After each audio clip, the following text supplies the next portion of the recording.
Hello আপুরা, সবাই কেমন আছো? আজকে আবার আমি চলে আসলাম আপু আমি কি করব নতুন একটা এপিসোড নিয়ে। আজকে তোমাদের সাথে শেয়ার করব কিভাবে তুমি ইনস্ট্যান্ট গ্লোয়িং স্কিন পাবে ফেস শেভ করার মাধ্যমে। সো আমার গ্রুপে অনেকদিন ধরে আমি দেখছিলাম অনেক আপুরা পোস্ট দিচ্ছিলে যে এরকম কিছু রেজারের পিক যে এটা কিভাবে ইউজ করতে হয়। সেখানে আবার দেখলাম অনেক আপুরাই আছো বলো যেটা তোমরা রেগুলার ইউজ করো। তো আমি ভাবলাম যেহেতু অনেকেই আছো যারা এরকম টাইপের রেজার ইউজ করে মানে তোমাদের ফেসের ফেসিয়াল হেয়ারগুলো রিমুভ করছো, তো আমি ভাবলাম আমি মেক শিওর করি যেন তোমরা কারেক্ট ওয়েতে করো, যেন তুমি এই রেজারটা ইউজ করে তোমার গ্লোয়িং স্কিন পাওয়ার বদলে তোমার মুখটা যেন পিম্পলসে না ভরে যায়। তো আজকে তোমাদেরকে আমি প্রপার মানে একটা নিয়ম শিখাবো কিভাবে তুমি তোমার মুখে রেজার ইউজ করতে পারো। এটা বিগিনারদের জন্য অনেক ভালো হবে, আর যারা অনেকদিন আগে থেকেও করছো আমার মনে হয় তাদেরকেও আমি আরো কিছু নতুন টিপস দিতে পারবো। সো প্রথমেই তোমাকে যেটা করতে হবে, তোমাকে এরকম করে দুইটা ক্লিপ দিয়ে অথবা ব্যান্ড ইউজ করে তোমার চুলগুলোকে তোমার ফেস থেকে সরাতে হবে, কারণ তুমি নিশ্চয়ই চাবা না তোমার অবাঞ্ছিত লোম ক্লিন করতে যেয়ে তুমি তোমার এত বড় বড় চুল হারাও। সো আমার চুল সেট করা হয়ে গেছে। তোমার মুখটা শেভ করার আগে যেটা তোমার মাথায় রাখতে হবে, তোমার মুখটা কিন্তু একদম নিট অ্যান্ড ক্লিন থাকতে হবে। সো প্রথমে আমি ইউজ করবো একটি ফেস ওয়াশ। আমি টিনেজার স্কিন কেয়ার রুটিন একটা তৈরি করছি, খুব তাড়াতাড়ি চলে আসবে। তো সেটার জন্য আমি একটা ফেস ওয়াশ ইউজ করছিলাম, ইউজ করতে করতে আমি ওটা প্রেমে পড়ে গেছি। সেটা হচ্ছে গার্নিয়ারের মাইসেলা, এটাকে কি নাম দিয়েছে, মাইসেলা জেল ফেস ওয়াশ। আমি দেখো মানে ট্রায়াল দিতে দিতে দিতে এটাকে হাফ পর্যায়ে নিয়ে চলে আসছি। যাদের স্কিন অয়েলি, যাদের স্কিনে অনেক পিম্পলসের প্রবলেম আছে, যাদের স্কিনে ফাঙ্গাল অ্যাকনির প্রবলেম আছে, তোমরা এটা নিশ্চিন্তে ব্যবহার করতে পারো, এটাতে কোনো প্রবলেম হয় না। আমি প্রায় 1 মাস ধরে ব্যবহার করছি, আলহামদুলিল্লাহ আমার স্কিন অনেক ভালো আছে, ফাঙ্গাল অ্যাকনির এরকম প্রবলেমও নেই। সো আমি যেটা করব, আমি এখানে আমার হাতে একটা মানে জেনারেল অ্যামাউন্ট পাম্প করে নিচ্ছি। এরপর অ্যাটলিস্ট আমি পছন্দ করি 1 মিনিট মুখে এটা মাসাজ করতে। আর আমি একটা টুইটারে দেখছিলাম একজন স্কিন কেয়ার ডার্মাটোলজিস্ট, উনি একটা টুইট করেছিল, আমি নামটা ভুলে গেছি, যদি মনে পড়ে আমি পাশ দিয়ে লিখে দিব। উনি বলেছেন যে নতুন একটা সার্ভে করে জানা গেছে যে ডিরেক্টলি মানে ফেস ওয়াশ মুখে দিয়ে মাসাজ করলে এটা বেশি কাজ করে। মানে তুমি পানি দিয়ে আগে মুখ ভিজিয়ে দেন মাসাজ করা থেকে ড্রাই স্কিনে ফেস ওয়াশ দিয়ে মাসাজ করলে এটা নাকি বেশি ভালো কাজ করে।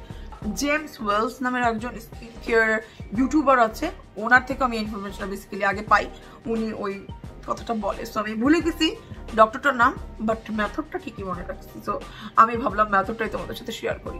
সো আমি কিন্তু এভাবে আমার ফেসটাকে জেন্টালি ক্লিন করে থাকি। সো আমি এভাবে 1 মিনিট আমার মুখটাকে ম্যাসাজ করব, এরপর আমার মুখটাকে পানি দিয়ে শুধু ধুয়ে চলে আসবো। আমি আমার ফেসটা ফেস ওয়াশ দিয়ে একদম ক্লিন করে চলে এসেছি। এখন ইউজ করতে হবে একটি টোনার, আর তোমাকে এখন এমন একটা টোনার ইউজ করতে হবে যেটাতে অ্যান্টিব্যাকটেরিয়াল প্রপার্টিজ আছে। তোমার স্কিনে যদি কোনো পিম্পলসের জাম থাকে সেটাকে মারতে সাহায্য করবে। এর সাথে সাথে তোমার মুখে যে ডার্ট আর পলিউশন আছে, মানে ফেস ওয়াশ দিয়ে মুখটা ক্লিন করার পরেও যদি থেকে থাকে সেটাও ক্লিন করতে সাহায্য করবে। আর এটার জন্য একটা পারফেক্ট টোনার হচ্ছে হুইচ হেজেল টোনার। আর আমাদের দেশে ওর পুরো ওয়ার্ল্ডেই এটা অনেক পপুলারিটি। এটা দেখবে তুমি অ্যামাজনের রিভিউ, কেউ কেউ প্রচুর ভালো বলে, কেউ কেউ প্রচুর খারাপ বলে, কারণ এখানে ওরা একটা জিনিস অ্যাড করেছে যেটার নাম হচ্ছে রোজ প্যাটেল। রোজ প্যাটেল এটা এখানে আছে, এটা বলার জন্য ওরা যেটা করেছে এখানে একটা পারফিউম অথবা একটা ফ্রিগ্রেন্স ইউজ করেছে যেটা কিনা হচ্ছে গোলাপ জলের মতো একটা স্মেল দেয়। আর এটার জন্য যাদের স্কিন সেন্সিটিভ, যাদের হচ্ছে স্কিনে কোনো পারফিউম অথবা ফ্রিগ্রেন্সের জিনিস ইউজ করলে স্কিন ইরিটেট হয়, তাদের এটা ইউজ করলে ইরিটেট হওয়ার সম্ভাবনা থাকে। এবং এটা অনেকেই বলে যে স্কিনটা একটু ড্রাই আউট করে দেয়। তার মানে কি এই টোনারটা খারাপ? একদমই না। আমি বলবো বড়টা কেনার আগে তোমরা ছোটটা কিনবে। আমার তো সব বড় বড় কিনতে ভালো লাগে, সো বড়টা কিনে আমি ধরা পড়ে গেছি, সো এটা আমি ফেসে দিতে পারছি না। বাট এটা আমি দেখা যায় যে যদি হয় যে আমার প্রাইভেট এরিয়া শেভ করছি তারপর আমি এটা লাগাতে পছন্দ করি, কারণ তাহলে তোমার স্কিনে র্যাশ হবে না, জ্বালাপোড়া করবে না। তো আমি ফেসের জন্য রাইট নাও যেটা ইউজ করি সেটা হচ্ছে কোয়েলসিয়া ব্র্যান্ডের হুইচ হেজেল টোনারটা, কারণ এটা সেন্সিটিভ স্কিনের জন্য অ্যাপ্রোপ্রিয়েট, আর আমার স্কিন প্রচন্ড সেন্সিটিভ। তো আমি এই কারণে এটা ইউজ করি। প্যাডের ভিতরে মানে পর্যাপ্ত পরিমাণে নিয়ে নিচ্ছি। আর এই কটন প্যাডগুলো তোমরা অনেক দোকানে পেয়ে যাবে, যেমন ধরো হচ্ছে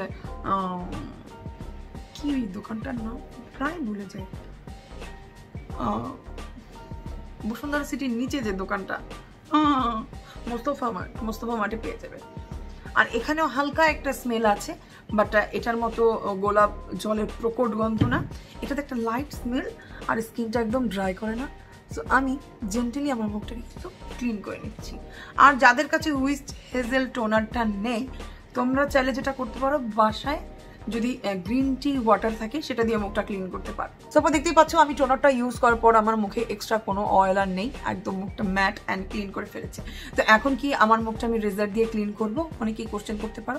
একদমই না, কারণ এই ড্রাই ম্যাট স্কিনে তুমি যখন ডিরেক্টলি রেজার ইউজ করবে, এটা কিন্তু চামড়া এরকম লেগে লেগে যাবে। দেখো আমার হাতই কিন্তু লেগে লেগে আসতেছে। সো এই সময় তুমি যদি রেজার ইউজ করো, তোমার নিজের চামড়া কেটে যাওয়ার কিন্তু সম্ভাবনা আছে। তো তোমাকে যেটা করতে হবে, তোমার মুখে আগে একটা অয়েল লাগিয়ে নিতে হবে।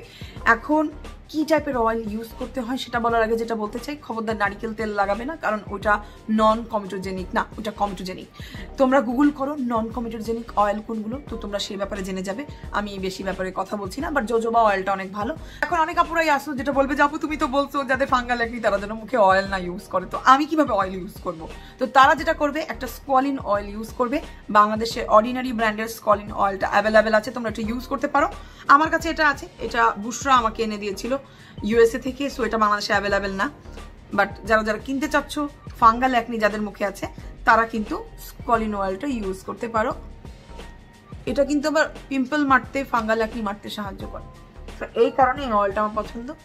সো জেন্টালি আমি আমার সারা মুখে লাগিয়ে নিচ্ছি। আরেকটা জিনিস না বললেই না, মানে যখন তুমি ঠিক করেছো যে তুমি তোমার মুখটা রেজার দিয়ে ক্লিন করবে, তোমার মুখে যদি অ্যাক্টিভ পিম্পল থাকে, খবরদার ওই সময় কিন্তু তুমি তোমার মুখটা রেজার দিয়ে ক্লিন করতে পারবে না। বাট ফাঙ্গাল একনি থাকলে রেজার দিয়ে ক্লিন করা যায়, কারণ ওগুলোর কোনো মাথা মুখ হয় না। সো আমি আমার সারা মুখে সুন্দর করে ম্যাসাজ করে নিচ্ছি। এটা কিন্তু তোমার ব্লাড সার্কুলেশন বাড়াতে সাহায্য করে, স্কিনটা রিল্যাক্সেশন দিতে সাহায্য করে। হেয়ার রিমুভ করার জন্য আমি যে রেজারটা ইউজ করব, এটা বেসিক্যালি ফেশিয়াল হেয়ার রেজার হিসাবে বাজারে পরিচিত না, এটাকে আইব্রো রেজার বলে।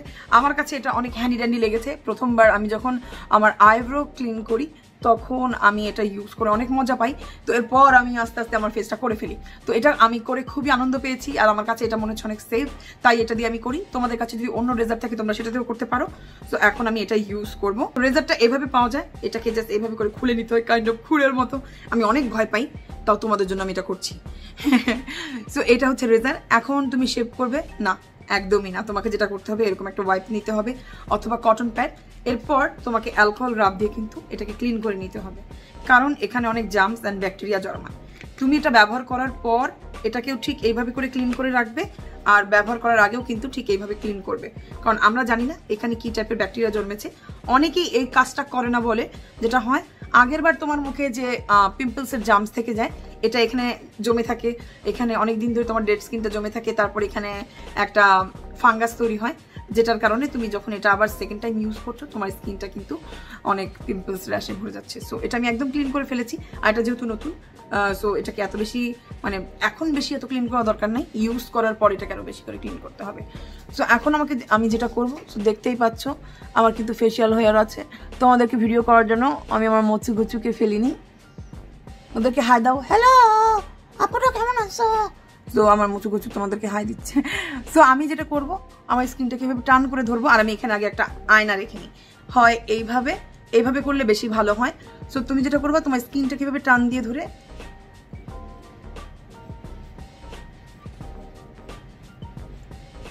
এইভাবে করে কিন্তু তুমি তোমার স্কিনটাকে শেভ করবা।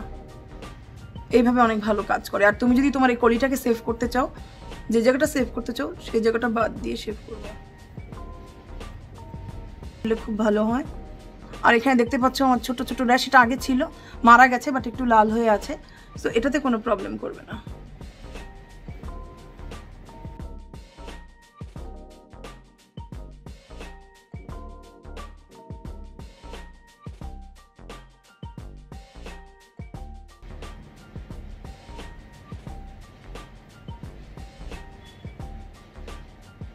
এক্সট্রা যদি এখানে কিছু থাকে সেটাও ক্লিন হতে সাহায্য করবে। আর যেটা মেকশিওর করবে, কখনো উপরের দিকে ভেবে তুলবে না, তোমাকে এই ডাউন সাইডে কিন্তু মেকশিওর করতে হবে মুখটা ক্লিন করা।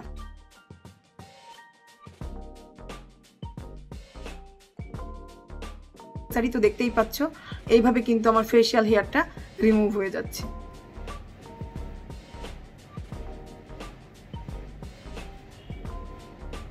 আর অনেকে যে কোশ্চেনটা করে থাকো যে আপু আমি যদি রেজার ইউজ করি তাহলে কি আমার মানে আবার হেয়ারের গ্রোথ বাড়বে কিনা। অনেকের কাছেই মনে হয় গ্রোথ বাড়ছে, এটা রিজন হচ্ছে আমরা মূলত দেখা যায় যদি হেয়ার রিমুভ আমরা যারা করি না সেটা আলাদা কথা, বাট যারা করে থাকি তারা কিন্তু দেখবে যে থ্রেডিং করি অথবা ওয়েক্স করি, তো ওটা কি করে গোড়া থেকে একদম তুলে নিয়ে আসে। তো তুমি যদি এরকম টাইপের রেজার ইউজ করো, অথবা আমি এর আগে তোমাদের যে সাথে একটা টুল শেয়ার করেছিলাম যে করে সারা মুখটা ক্লিন করা যায়, সেরকম টাইপের টুল ইউজ করো, সেটা জাস্ট উপরের লেয়ার থেকে তোমার কিন্তু চুলটাকে তুলে আনছে, একদম গোড়া থেকে না। সো এটা দ্রুত বাড়ে, কারণ তুমি যখন গোড়া থেকে তুলছো তো সেটা আবার নতুন করে গজাতে প্রায় 2 সপ্তাহ লেগে যায়। এটার বেলা দেখা যায় 10 দিনের ভিতরে আবার ব্যাক করে যায় অনেকেরই, মানে যাদের খুব দ্রুত উঠে। আর যাদের স্লো উঠে, আমার যেরকম 2 সপ্তাহে একবার করলেই হয়ে যায়। তো আমার মুখ একদম ক্লিন হয়ে গেছে। এই সময় অনেকের মুখটা দেখতে একটু লাল লাগতে পারে, তো ওইটা মানে কোনো ভয়ের বিষয় না, যেহেতু তুমি এরকম একটা রেজার ইউজ করেছো সেই কারণে এরকম হয়ে থাকে। সো এখন আমি দেখাবো কিভাবে তোমার মোচু ঘুচু তুমি ক্লিন করবে। তো তোমাকে যেটা করতে হবে, এরকম করে একটা মানে জিব্বা দিয়ে, একটাই জিব্বা আছে আমাদের, আমি তোমাদের সাথে শেয়ার করি কিভাবে আমি করি।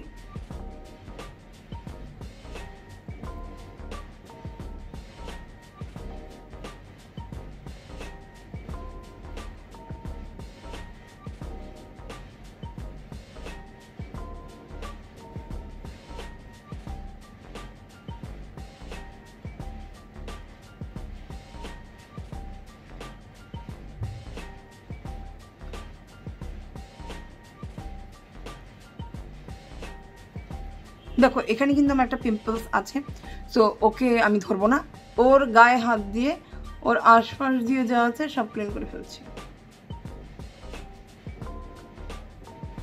সো অনেকেই আছো যারা বলো যে আপু আমার মেকআপ সহজে বসতে চায় না, তারা কিন্তু চাইলে এভাবে মুখটা রেজার দিয়ে ক্লিন করে নিতে পারো। অবাঞ্ছিত করে লোম সরিয়ে ফেললে কিন্তু মেকআপ বসতে অনেক সাহায্য করে। বাট আমি বলবো শুধুমাত্র মেকআপ করার জন্য এটা একদমই করা উচিত না। মেকআপ এত ইম্পর্টেন্ট জিনিস না যেটার জন্য তোমাকে ফেশিয়াল হেয়ারটা রিমুভ করতে হবে। আমি এই ওয়েটা দেখাচ্ছি তাদের জন্য যাদের দেখা যায় অবাঞ্ছিত করে লোম এতটাই বড় হয়, এরকম একটু মোচু ঘুচু লাগে, এরকম দাঁড়িয়ে লাগে, তো অনেক মেয়েরা দেখা যায় ইনসিকিউর ফিল হয়। তো যাদের ভিতরে এরকম ইনসিকিউর ফিল হয় তোমরা চাইলে এটা করতে পারো। পার্সোনালি আমাকে যদি বলো, আমি পুরো হেয়ার রিমুভ করি না আমার মুখের, আমি দেখা যায় হঠাৎ কখনো কখনো করি, বাট আমি যেটা করি আমার এই মৌচু ঘুচুটা ক্লিন করি। এর কারণ হচ্ছে আমার এটা পছন্দ না, আর দ্বিতীয় কথা হচ্ছে আমি যখন মোচ নিয়ে তোমাদের সাথে মেকআপ টিউটোরিয়াল করতে দেখাবো তখন আবার বলবে দেখ মোচু ঘুচু আসছে মেকআপ করতে। সো এইসব কমেন্টের হাত থেকে বাঁচার জন্য বেসিক্যালি আমি করি। বাট আমি বলবো যাদের এগুলো নিয়ে সমস্যা নেই, ইনসিকিউরিটি ফিল করো না, তাদের একদমই দরকার নেই হেয়ার রিমুভ করা। তো নেক্সট টাইম আমার যখন আইব্রো হবে তো তখন আমি তোমাদের সাথে শেয়ার করতে পারবো। আর অবশ্যই যতই তুমি মানে অনেক এক্সপার্ট হও না কেন, আইব্রোটা এইভাবে ধরে নিও, কারণ আল্লাহ মাহবুব জানে কখন পুস করে হাতটা লেগে যায় আর আইব্রোটা তোমার গায়েব হয়ে যাবে। সো আমি সবসময় এইভাবে ডাবল সিকিউর থাকতে পছন্দ করি। সো আইব্রোটাকে এইভাবে ধরে রেখে এইভাবে আমি ক্লিন করি। অনেক সময় দেখবে যে অনেকের কিন্তু নাকের ভিতরে এরকম উঁচা উঁচা কি জানি একটা মানে হোয়াইট হেডস টাইপের জিনিস থাকে, তো তুমি যদি তোমার নোজের উপরটা এভাবে ক্লিন করো, সেগুলোরও মাথা কেটে একদম নোজটাকে কিন্তু ক্লিন করতে এটা সাহায্য করে। দেখতেই পাচ্ছ আমার স্কিনটা এখন কত বেবি সফট স্কিন লাগছে, আর স্কিনটা ইনস্ট্যান্টলি কত ক্লিয়ার লাগছে। সো আমার তো শেভ করা ডান। সো এখন আমি আবার সেই উইচ হেজেল টোনারটা নিচ্ছি, কারণ এটা যেটা করবে একটু আগে বলেছিলাম জার্মস অ্যান্ড ব্যাকটেরিয়া মারতে সাহায্য করবে অনেক জেন্টেল ওয়েতে। সো আমি এটা আমার মুখে লাগিয়ে নিচ্ছি। সো টোনার দিয়ে মুখটা ক্লিন করতে বলার রিজন হচ্ছে যেহেতু তুমি তোমার মুখটা একটু আগে শেভ করেছো, রাইট নাও তোমার স্কিন অনেক সেন্সিটিভ। শেভ করার পর কখনো মুখে ফেস ওয়াশ দিয়ে ধুবে না। শেভ করার পর তুমি তোমার মুখটা কখনো স্ক্রাব ইউজ করবে না। অনেকে আছে না ডেড স্কিন রিমুভ করার জন্য এক ধরনের পিলিং ইউজ করি আমরা, সেটাও ইউজ করা যাবে না। এবং এই দিন HA/BHA যে টোনারগুলো পাওয়া যায় মিরাকেল টোনার, সেগুলোও ব্যবহার করা যাবে না। এটা মেক শিওর করবে, কারণ শেভ করার পরে তোমার স্কিনটা এমনিতেই ডেড স্কিনটাও সাথে সাথে রিমুভ হয়ে যায়। মানে বলতে গেলে বলতে পারো যে এটাকে একটা বলা যায় এটা আরেকটা স্কিন এক্সফোলিয়েটিং এর আরেকটা ওয়ে। সো মেক শিওর করবে আজকে এগুলো করবে না, কারণ তাহলে কিন্তু তোমার স্কিনটা ইরিটেট হয়ে যেতে পারে। আমি এইভাবে করে রেজারটাকে মুড়িয়ে ফেলতে পছন্দ করি, এরপর এটার গায়ে হেক্সেসর লাগিয়ে অ্যাটলিস্ট 10 মিনিট রেখে দিই, তাহলে যেটা হবে এখানে যদি জাম্পস থাকে সেগুলো মারতে সাহায্য করবে। তো এটাকে আমি সাইডে রেখে দিচ্ছি। এখন একটা টিপস শেয়ার করবো সেন্সিটিভ স্কিনদের জন্য, যাদের রেজার দিয়ে শেভ করার পর স্কিনটা মাঝে মাঝে লাল লাগে, আবার মাঝে মাঝে মনে হয় স্কিনটা একটু জ্বলছে, তারা যেটা করতে পারো 1 টেবিল স্পুন হানি হাতে নিয়ে সারা মুখে মেখে মাসাজ করতে পারো। এটাকে 30 মিনিট রেখে দিয়ে নর্মাল পানি দিয়ে মুখটা ধুয়ে ফেলবে, কোনো সোপ আর ফেস ওয়াশার ইউজ করার দরকার নেই। তারপর তুমি ভালো একটা ময়শ্চারাইজার মুখে লাগিয়ে নিতে পারো, অথবা তার আগে একটা সিরাম লাগিয়ে নিতে পারো। সো এটা করতে পারো। আমি তোমাদের সাথে শেয়ার করবো একটা আমার ফেভারিট মাস্ক, যেটা হচ্ছে আমার রাইড অর ডাই, বাট প্রচন্ড এক্সপেন্সিভ, এই কারণে আমি কখনো কারোর সাথে শেয়ার করি না। সেটা হচ্ছে আই এম ফ্রম এর হানি মাস্ক। এটা যে কি, মানে এটা ইউজ না করলে বুঝবা না। এটাতে প্রায় 35% হানির সাথে সাথে আরো অনেক ইনগ্রেডিয়েন্টস রয়েছে। এটা ইউজ করলে তোমার মুখটাকে যেটা কি বানায় ফেলবে, আমি আমি আমি এটা রিভিউ কিভাবে দিব আমি জানি না। সো আমি এরকম একটা প্যাচেলার মাধ্যমে নিয়ে নিচ্ছি ডিরেক্টলি, এটাতে আমি হাত দেই না, আর হাত দেওয়া উচিত না। সো আমি আমার হাতের উপরে লাগিয়ে নিচ্ছি এবং আমার সারা মুখে এই প্যাচে লাগিয়ে নিচ্ছি। সো এই মাস্কটা যারা যারা ইউজ করছো তারা জানো যেটা কি পরিমাণ একটা, আমি বলবো যে আমার ইউজ করা যদি কোনো বেস্ট মাস্ক থাকে সেটা হচ্ছে এই হানি মাস্ক, এরপর মাগওয়ার্থ, দুটোই সেম ব্র্যান্ডের। বাট হানি মাস্কটা অনেক ভালো কাজ করে স্কিন রিপেয়ার করতে, যাদের স্কিন অনেক পাতলা, জ্বালা পুরা করে, যাদের স্কিন অনেক ফ্লেকি হয়ে গেছে, ডিহাইড্রেট হয়ে গেছে, সেটা দূর করতে সাহায্য করে। মুখে যদি ফাঙ্গাল অ্যাকনি থাকে সেটা মারতে সাহায্য করে। মানে আমি এটা যত গুণ গাবো এটা ততই মানে গুণ কম হয়ে যাবে। এটার দামটাও সেরকম, কি আর বলবো, গুণ গাওয়া ছাড়া কোনো উপায় নাই। না ফান করছি, অ্যাকচুয়ালি প্রোডাক্টটা অনেক ভালো। এটার দাম প্রায় 2700 টাকা। এটা ইউজ করার আগে আমি মনে হয় 3 মাস মানে আমি জাস্ট চিন্তা করছি যে আমি কি এটা ইউজ করব কি করব না, এটা কি আসলে ভালো হবে না ধোকাবাজি। বাট ট্রাস্ট মি, আমার ইউজ করার একটা বেস্ট ফেশিয়াল মাস্ক। তুমি এটা 10 মিনিট থেকে 1 ঘন্টা তোমার মুখে লাগিয়ে রাখতে পারবে।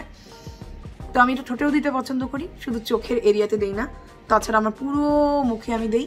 আর যেখানে যেখানে তুমি শেভ করেছো তুমি সেখানেও কিন্তু এটা দিতে ভুলবে না। আমি এইভাবে 1 ঘন্টা রেখে দিব। তুমি কিন্তু রেগুলার হানিটাও 1 ঘন্টা মুখে লাগিয়ে রাখতে পারো, ওইটাও অনেক ভালো কাজ করবে। হ্যাঁ, হানি মাস্কের মতো কাজ করবে না, বাট পিওর হানিটাও অনেক ভালো কাজ করে। মানে বাসায় যে মধু থাকে সেটা তোমরা সেটা লাগিয়ে নিতে পারো। সো আমি এভাবে এখন 1 ঘন্টা ওয়েট করছি, আর 1 ঘন্টা ওয়েট করার পর আমি যেটা করব, হালকা কুসুম গরম পানি দিয়ে আমার মুখটা মাসাজ করে আমি ধুয়ে নিব। এরপর আমি পছন্দ করি আমার পছন্দের পিওরিটো এই টোনারটা ইউজ করতে, আমি এটা ইউজ করব। তুমি যেটা করতে পারো, তোমার স্কিন যদি মানে একটু ডিহাইড্রেট লাগে তাহলে তুমি হাইলোরনিক সিরাম ইউজ করতে পারো। কোজিয়ার একটা ব্র্যান্ডের আমি রিভিউ দিয়েছিলাম, ওদের একটা আছে, ওটা ইউজ করতে পারো, অথবা ক্রোজার এক্সের এই হাইলোরনিক সিরামটা ইউজ করতে পারো, এটাও ভালো কাজ করবে। বাট আমি পার্সোনালি এই দিন সিরাম ইউজ করি না। আমার পছন্দ ডিরেক্টলি এমন একটা ক্রিম ইউজ করা যেটা আমার স্কিনটাকে কামিং আর সুদিং করতে সাহায্য করবে। সো আমি ফেসে ইউজ করে আর দেখাচ্ছি না, কারণ তোমরা জানো যে আমি কি ক্রিমের কথা বলবো। সো 1 ঘন্টা আমি এখন ওয়েট করি, আর ভিডিওটা আর বেশি লম্বা না বানাই। হোপফুলি আমি আজকে তোমাদেরকে যথেষ্ট ইনফরমেশন দিয়েছি, তোমাদের জন্য এগুলো অনেক ভালো করবে। সো আজকের মতো ভিডিওটা এখানেই শেষ করছি। ভালো লাগলে অবশ্যই like, comment, share and subscribe করতে ভুলো না। আবার কোনো একদিন দেখা হয়ে যাবে। টিল দেন, আল্লাহ হাফেজ।